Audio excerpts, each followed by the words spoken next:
Hello YouTube family, this is Art with Arthur's Projects, bringing you a 2002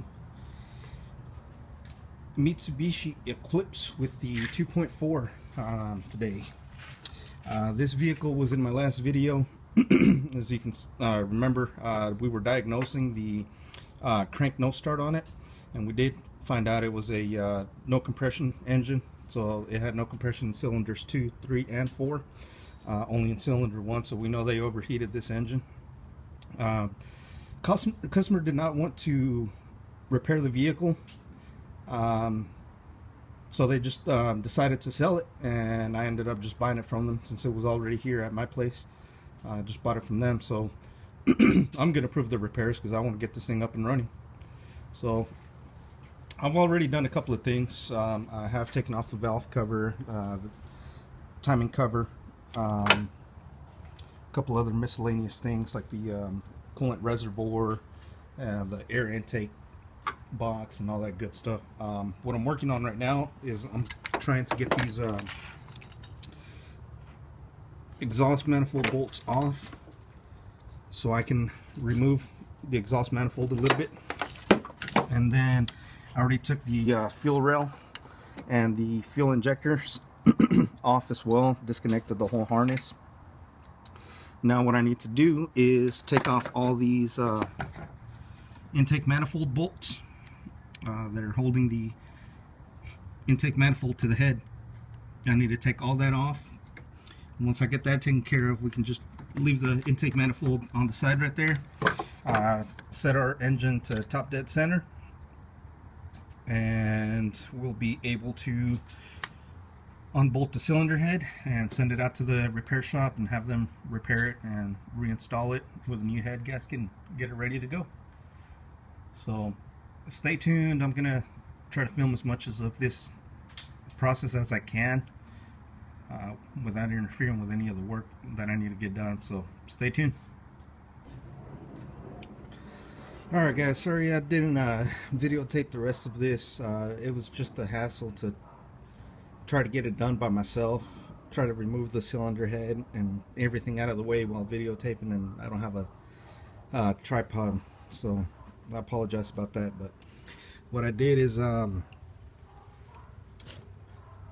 unbolted the thermostat housing from the cylinder head. It's 3 bolts right there and 1 little electrical connector for the coolant temperature sensor.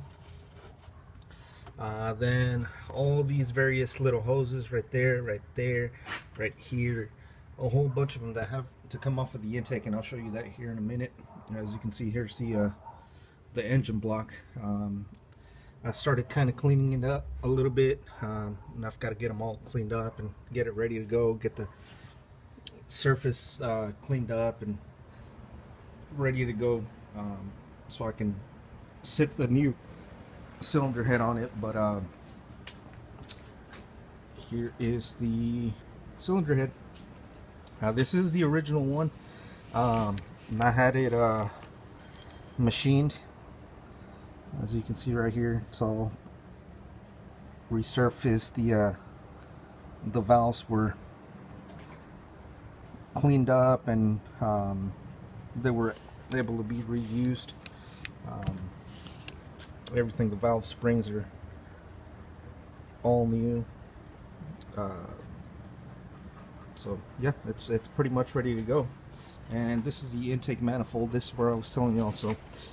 You've got a couple of hoses down here. You've got a hose that's going to hook up right here, another hose that's going to hook up right there, another one that's going to hook up right here, and there's another one. Where was it? Oh yes, I'm sorry, right here. So all these little hoses have to be disconnected from the engine bay before you can actually remove the whole cylinder. Oh, and one right here, the cylinder head. So I took all that out, finally got it out, and when we got it here, I just disassembled everything. There's the I believe that's the camshaft position sensor, which goes right here. Then it has a temperature sensor, which is right here. as well. And actually, as a matter of fact, I think that one is the temperature sensor, and the one that I showed you on there is the fan sensor. So this one will tell your gauge inside the cluster what the temperature is, and the other one will make your fans turn on and off, or vice versa. Maybe this one's the one that turns the fans on, and the other one's the one that sends the temperature to your gauge.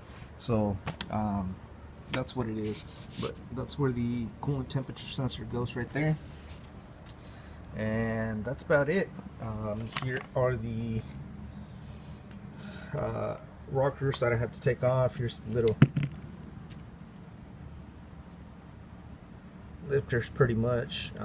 You got to make sure you put those back in the right place, make sure they're all clean and put back in order. Now the cylinder head, when I took it into the shop, my buddy did tell me that there was absolutely no compression in cylinder 3, 4, and 2. Cylinder 1 had very minor pressure. My gauge read 80, but his gauge over there actually only read 20, and I believe him, because yeah, this thing, it was a mess.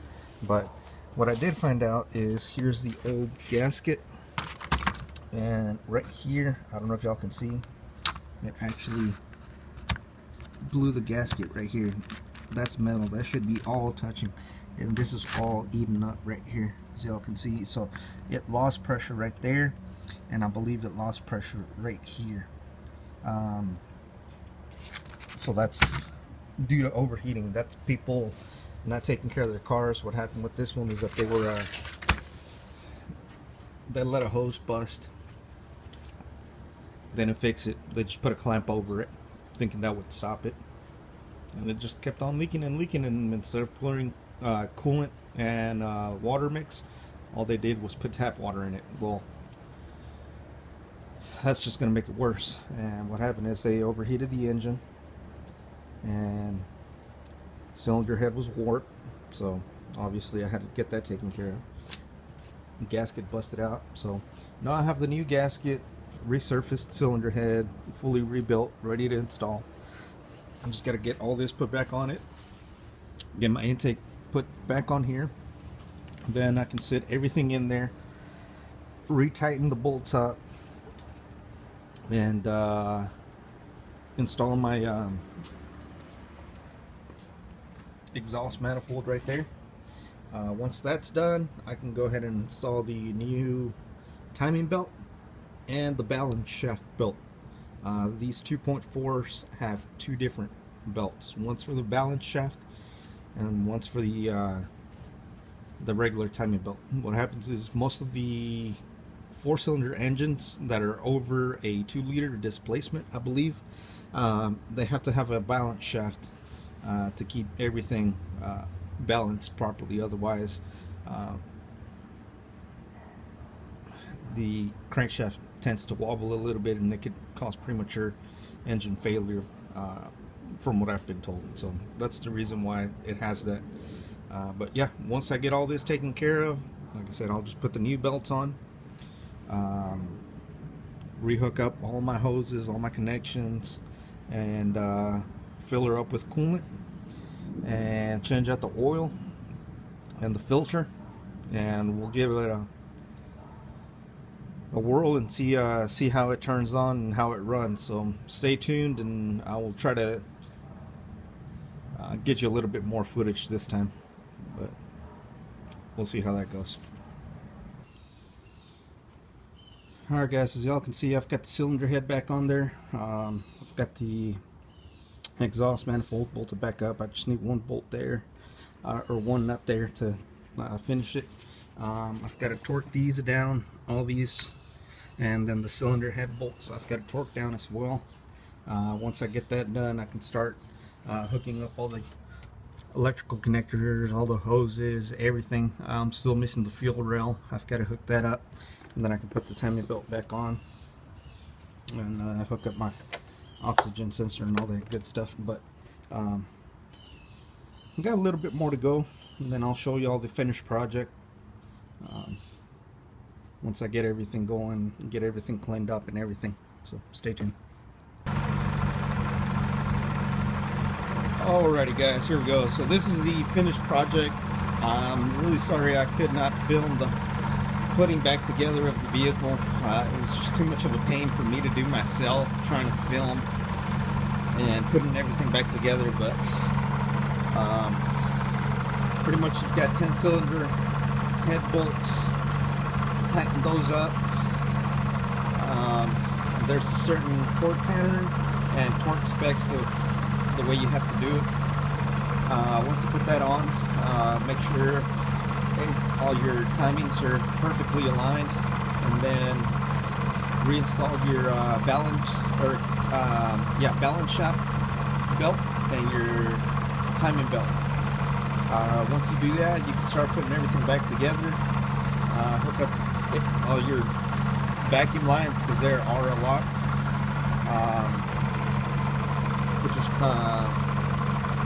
Accessory belts back on, tighten the adjustment bolts, get everything put on, take your radiator cap off, fill it with coolant, turn the vehicle on, let it run